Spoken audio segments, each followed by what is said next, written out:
Bro, you can just admit you made a false claim on air. It's okay. People make false claims. We could just move on. But you can't, you're doubling down on a easily disproven when claim. Even Michael Knowles, I started off with a very bold promise that we would try and make sense of what I've just said. There's a lot going on here, a lot to unpack. Let me just start with one thing. I watched Pam Bondi yesterday, and there are some sort of fundamental principles at play here in various things this administration is doing. One of which is about the ability of the federal government to deploy federal troops into states that are not Washington, D.C. Do you feel comfortable about them doing it? And let me just say straight off the top, I'm not sure how I feel about this, because to me, I get the overarching, I think, plan, which is visibility on the streets to deter criminals. But let's take a look at the clip, and then I'll come back to you. The word is, and I think it's been confirmed by the White House, they are going to transfer Texas National Guard units to the state of Illinois.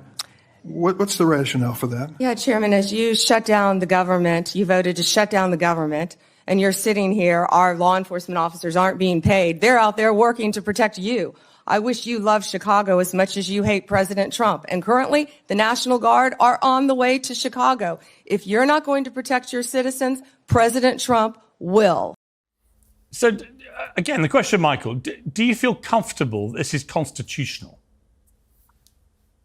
Not only do I feel comfortable, I'm happy to see that the federal government is stepping in where the local and state governments have failed. This is one of the main things that the federal government is for. The Insurrection Act has been invoked many times throughout American history by both parties. Eisenhower, Kennedy, it's been called in by, it's been requested rather by Democrat governors. And so that's really unsurprising.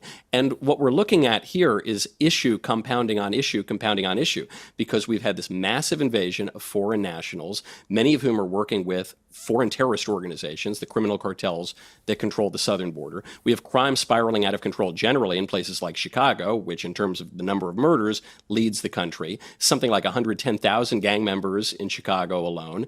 And you're seeing an uptick in political violence, particularly from the left, reflected in multiple surveys and then obviously in the horrific incidents that we've seen recently.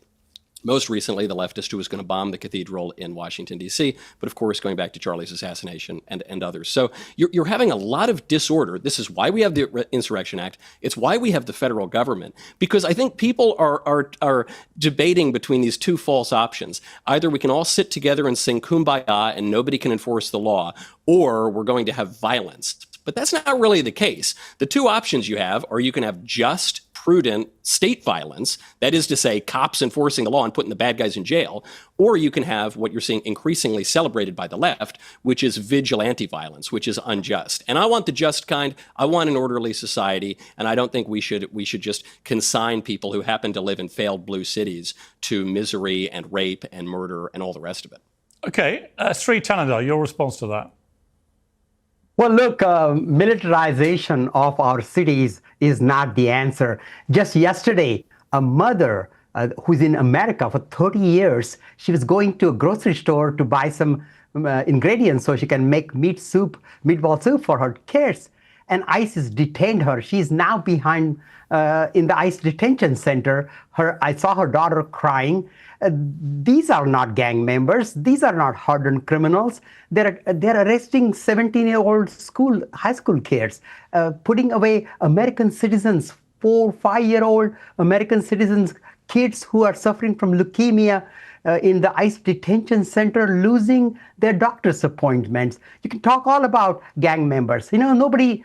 Everybody wants. No, I wouldn't talk about that. Look, just to stop you there, but I want to talk specifically about the deployment of federal troops, not necessarily the wider separate issue of what ICE is doing with undocumented people in the United States. I've debated that a lot. We can touch on that in a moment, but just specifically on the deployment of federal troops in states which are not DC, where obviously the federal government can do that. The president has that power. There is this raging argument now about whether it is constitutional, whether it is lawful for the president of the United States to do what Trump is now rolling out in places like Chicago. What is your view of that? It's not only not legal, it's not only unconstitutional, but more importantly, it's not even good business because this costs so much putting federal troops in cities. Instead of that, if federal government can give the grants so that local police, law enforcement can hire more people. Right now, they are severely understaffed. They don't have the resources they need to keep our cities safe. Now, in a long-term process... But aren't you answering your question? I mean, aren't you I think answering you're the making question? the point. Right. I mean, in a way, what you just said is the rationale for doing it, isn't it? I mean, they're under-resourced. They don't have enough people. They can't control the crime. Donald Trump is recognizing this, and he's doing something about it. And I'm curious about how many regular Americans who live in some of these very crime-ridden inner cities in America are really as opposed to it as you sound like you are. Because, if you've got a lot of crime going on around you, and the police are woefully under-resourced, why would you object to seeing some troops on the streets to just try and restore order and perhaps send a real message to criminals? See, putting military and reserves all over America, major American cities, and militarization of our country is not the solution. The solution is empower the local law enforcement, give them the funds that they need. It's the funding that needs to come so we can have a more long-term, long-lasting solution to it. Congressman, are you familiar with the Insurrection Act? Hold on one second. Go to cowguys.shop. I have a question for you. Can you pronounce every ingredient on your lotion bottle? Does your moisturizer read like a lab report? Well, all that stuff that we're talking about that Big Pharma did to food, they did it to skincare too. They used their slick marketing to convince us to rub industrial byproduct on our faces. Here's the problem. Skin issues are extremely common nowadays. It seems everyone knows someone struggling with bad skin or some sort of skin condition. Here's the truth. Tallow is what we used for generations before chemical companies took over. It's what your skin understands because it is biologically appropriate, an organic compound that is bioidentical to your skin barrier. Cow Guys is rancher-owned, has no synthetics. You use it as lotion for hands, arms, legs, face, and lips. Skin that glows morning and night. It's effective, natural, and smells wonderful. I, for one, am significantly tallow-pilled. Okay, I know, and I was skeptical. And then Elisa convinced me. It started out actually with underarm, deodorant, and it was all tallow in it. And I was like, I'm skeptical, whatever. I try it. And in my experience, the tallow is great for your skin. Search up cowguys.shop. Get your bottle. Get a second one free. No special code needed. 6 to 8 months of moisturizer for $34. Search cowguys.shop to grab 2 bottles for the price of 1. Congressman, are you familiar with the Insurrection Act? Yes, I am. And this so what do you think that's for? You said that this was illegal. You said it was not unconstitutional and illegal for the federal government to send National Guard into cities and states. What do you think the Insurrection Act is for? Well, look, this is a issue that the local government should be handling. What is the answer to I don't think you understand the Insurrection Act. Right, to Michael's... well, let me just ask, Congressman, do you actually know what the Insurrection Act says? Yes, but this is... hang on. What does it say? Well, look, what we saw happen in January 6th in the Congress, that's insurrection. That's not the question. The question is, are you familiar? Obviously, the government is citing the Insurrection Act as the empowerment to do what it's doing. Are you familiar with what the Insurrection Act allows? Yes, I am. But look, this president has used all kinds of excuses to break the law. This president has used... No, but that is the law. So what is the law, Congressman? You say you're familiar with the Insurrection Act, but you don't seem to be able to describe what it does, and you're actually contradicting it. So what do you think the Insurrection Act does? Look, the issue here is that we need our cities safe. Americans want... Well, Congressman, with all due respect, that's not an answer to the question. I mean, can you lay out what you believe allows Donald Trump to act so unlawfully? Hang on. Jack, I'm going to come to you very shortly, but just to be clear, Congressman, it's a pretty simple question that Michael posed, which is the government are citing the Insurrection Act as the rationale and the legal tool by which they can do what they're doing. You said it's illegal and wrong and they shouldn't be doing it, but you seem to be struggling to explain what the Insurrection Act actually is. And Michael, quite rightly, is saying, well, can you just tell us? Well, whatever it is, when the National Guards are picking up trash and the National Guards are watering the flowers, that is not Insurrection Act, and that's not what this is meant to be. But do you know what it is, the act? Yeah. What is it? When there is an insurrection, the government has powers to use military, use reserve to address those situations. And this is clearly not the situation here.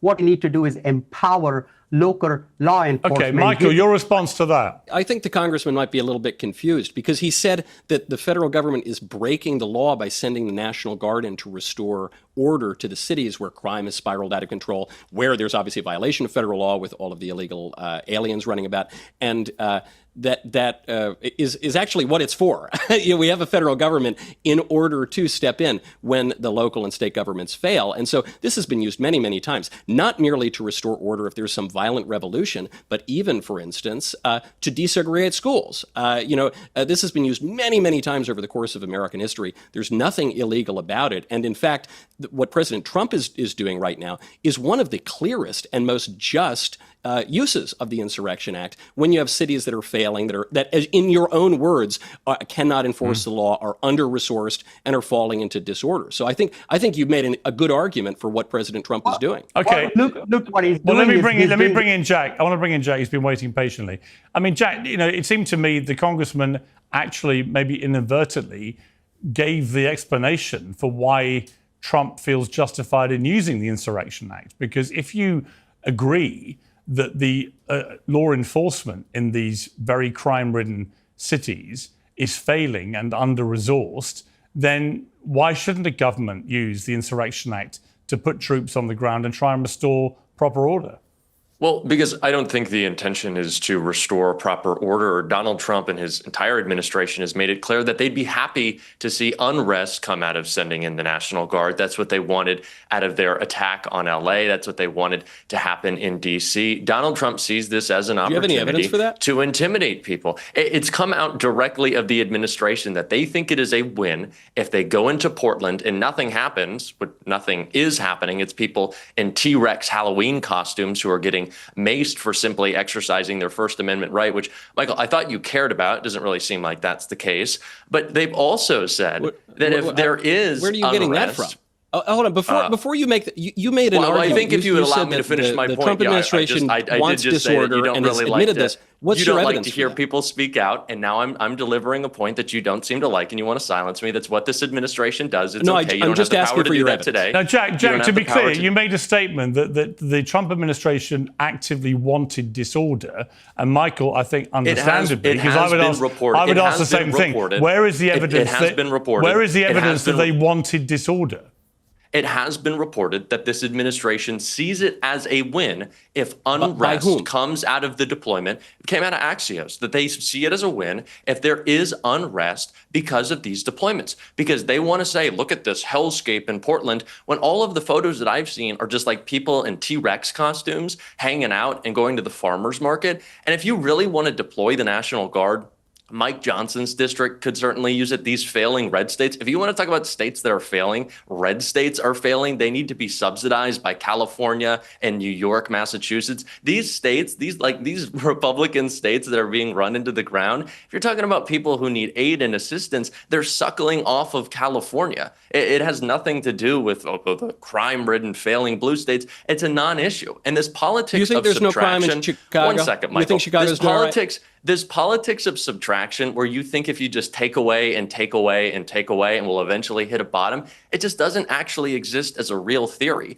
If you thought that law enforcement was the answer to this problem, Donald Trump wouldn't be cutting the budget of police across the country to the tune of billions of dollars. Like, that wouldn't be happening. So you don't really have a increase the law enforcement budget. First of all, that's not true, which is what just took place in his budget. He did. That was the big beautiful bill. That was one of the key provisions. Untrue. That is absolutely untrue. So you don't even have this like cogent theory of policing or law enforcement that you want to see carried out. Your argument is that the big beautiful bill did not increase law enforcement funding at the federal level. Donald Trump has cut again and again. Congressman, could you please clarify for our confused liberal friend here? Right now, go to expressvpn.com/Michael Knowles Show. Hey, here's a good idea. Would you like to just print out all of your financial information, all of your messages, all of the websites you visit, your whole browsing history, hit print, and then nail those pages to the front door of every neighbor's house? That'd be pretty insane, right? Well, that is essentially what could happen every single day unless you're protecting yourself with ExpressVPN. Here's the thing most people don't realize. Your internet provider can see every single website that you've ever visited. In many countries, they are actually required to keep detailed logs of your online activity for years, just in case the government wants to take a look. If you're in the United States, it gets even worse because ISPs can sell your personal browsing data to whomever they please. Now, you can't stop your ISP from trying to collect this information, but you can make sure they never get it in the first place. That's where ExpressVPN comes in. It encrypts all your online activity before it even reaches your internet provider, turning their logs into complete gibberish. I've used ExpressVPN for 8 years or something now. It's phenomenal. Peace of mind. Even a Luddite like me can use it. Super simple. One tap on any device, your phone, your laptop, your tablet, whatever. You know your privacy is completely locked up on 8 devices. Find out how you can get up to 4 months for free by scanning the QR code on screen, clicking the link in the description box below, or going to expressvpn.com/Michael Knowles Show. Now we need to have a long-term solution to this, and that is only by reinforcing our local law enforcement. That's what we need Congressman, to do. did the big beautiful bill increase federal law enforcement funding? Again, the point, Congressman, is whether in the big beautiful bill there was an increase or a decrease in federal spending for law enforcement. Which one was it? Well, there was an increase, but look. Okay, so then again, I come back to Jack. So Jack, your fellow left winger on the panel has just contradicted you and said, "Well, hang on, Congressman, hang on." Yeah. Jack, you've just heard there from a Democratic congressman that the big beautiful bill actually increased federal spending on law enforcement. The opposite of what you just said. I think he's misspeaking. Donald Trump has done nothing to increase police budgets. He's misspeaking. Donald Trump doesn't really care. I don't think he's in misspeaking. Congress. He voted. I think one person's misspeaking here, and it may be you. It's not. There's nothing that Donald Trump has done to actually, one second, there's nothing that Donald Trump, the supposed back the blue guy, has done to support police in this country. He doesn't actually care. It's a gimmick. It's a game. Michael, I know you're familiar with that. It's fine. But Donald Trump doesn't care. If he did, he wouldn't have pardoned 1,500 cop-beating insurrectionists to go out and reoffend and reoffend. If you want to talk about crime in this country and who's being let loose on the streets, I think Donald Trump is allowing that to happen more than any other single person in this country. So I don't really know how you could make the case that this administration cares about policing, cares about crime, cares about law enforcement, when every action that they have publicly taken and celebrated is to the opposite of that argument, Michael. Yeah, I guess there are very few things that Democrat congressmen and I agree on, but what Congress just did in President Trump's big, beautiful bill would happen to be one of them, and it's that he's increased federal law enforcement funding. So, I don't know where your confusion comes from, but it's manifest. Well, I don't know how you're confused about Donald Trump's attacks on police officers across the country and his disregard for those who were attacked on January 6th. Jack, look, to be clear, he either increased federal spending in that bill on law enforcement or he didn't. And it does appear from Michael and from the Democratic congressman that you're just wrong. So do you want to take an opportunity to maybe walk that back?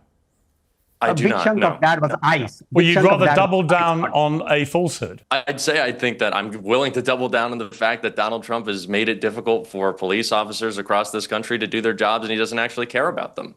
Right. And would you be prepared to stake your entire professional reputation on the fact that he slashed federal spending on law enforcement in the budget? Would I be willing to stake my entire reputation on the fact that Donald Trump has made it more difficult for law enforcement to do their job? You made a very sweeping statement. This is the problem, you see. It's very easy to say Donald Trump has slashed federal spending on law enforcement. But if it turns out, as is the case, that it was the opposite and he's increased spending in his big, beautiful bill on federal spending on law enforcement, you should just have the good grace to go, I was wrong.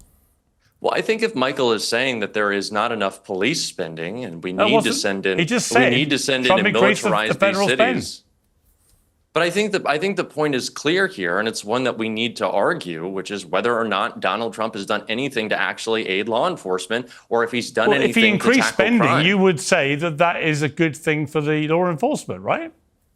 I would say that Donald Trump's plans aren't coherent and don't make some cogent argument. Michael certainly doesn't make some cogent argument of how Donald Trump, who has let crime run free with his policies and within his administration, actually cares about responding to crime, when those who have had the most success aren't the governors of red states, but are the mayors of blue cities that Michael wants to claim are crime infested and being run into the ground. We have seen in D.C., we have seen in Chicago, we have seen in Baltimore drops of historic lows in crime, like lower than we've seen in decades now. And I don't know why you won't acknowledge that, or maybe learn from some of those Democratic mayors. Bro, you can just admit you made a false claim on air. It's okay. People make false claims. We could just move on. But you're doubling down on a easily disproven when even the Democratic Congressman says you're wrong. Maybe that's what you've made your living doing, doubling down on false claims. Let me speak for myself. What Donald Trump has done is, this is all political. He's picked cities that are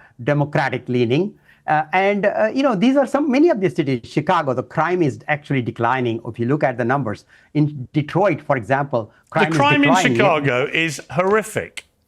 I had a son there at the university for a year. It is a dangerous city full of serious crime and a lot of murder. That was a great clip. Now stop, ring the bell, subscribe. We'll see you next time.